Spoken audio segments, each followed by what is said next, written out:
For Dukascopy TV, I'm Alex Isat with this edition of the Weekly Wrap-Up. Joining me for a review of the past week is Stephen Pope, Managing Partner of Spotlight Ideas. Stephen, what do you think was the biggest market event this week? I think you'd have to look at the IMF Global Economic Report, which was dated for October. It was quite a contrast to that of April, where global growth has been marked down from 3.7% to now 3.3%.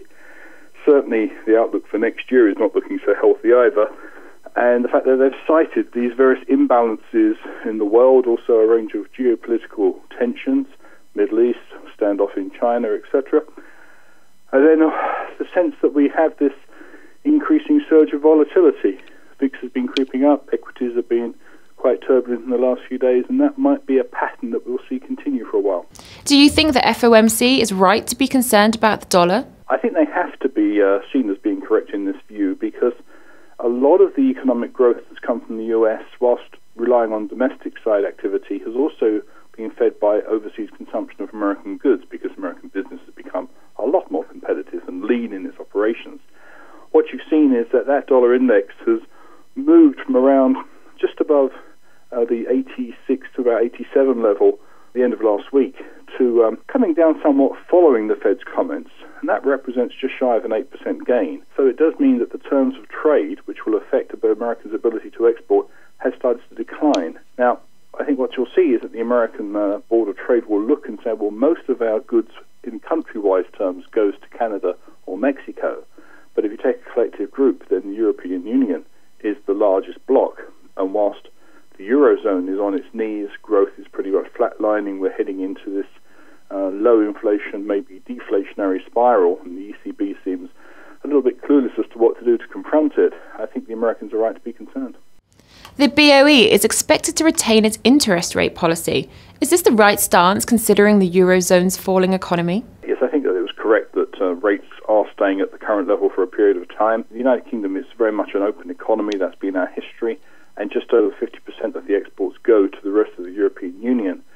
So given that the majority of the countries in the Eurozone form that EU bloc, what you'll see is that any lack of purchasing power in the Eurozone is going to require that we pay close attention to what's happening and how it's going to impact our economy. And because of that, it does put quite a big constraint upon what the Bank of England can do.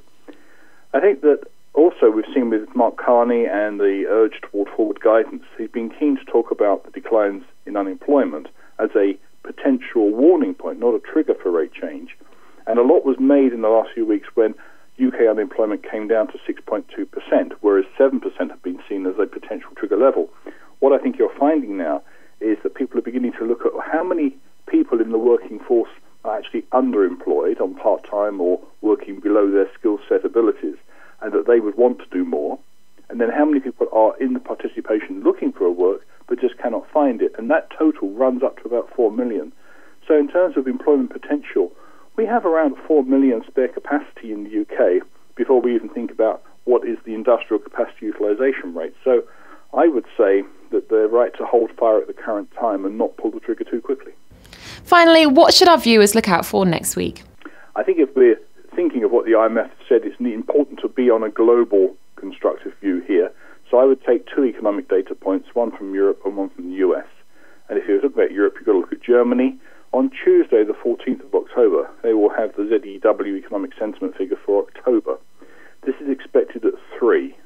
The previous reading in September was 6.9, so you can see it's coming down. But the real shock is if you look back to the start of this year, that index was at 61.7. So we've fallen in a very dramatic manner. And then go across to the United States on Thursday, the 16th of October, we have the Philadelphia Federal Reserve's Manufacturing Index, or the Philly Fed. We know that has quite a good correlation to how overall activity nationwide in the economy is doing. That's expected at 20. Previously it was 22.5. But the contrast is with Europe. If you go back to the start of the year, Philly Fed was only at 9.4. So the American sentiment is moving higher. The European sentiment, led by Germany, is moving lower. Thank you, Stephen. For more in-depth analysis of what's making the financial news, be sure to check in with Dukascopy TV. Goodbye for now.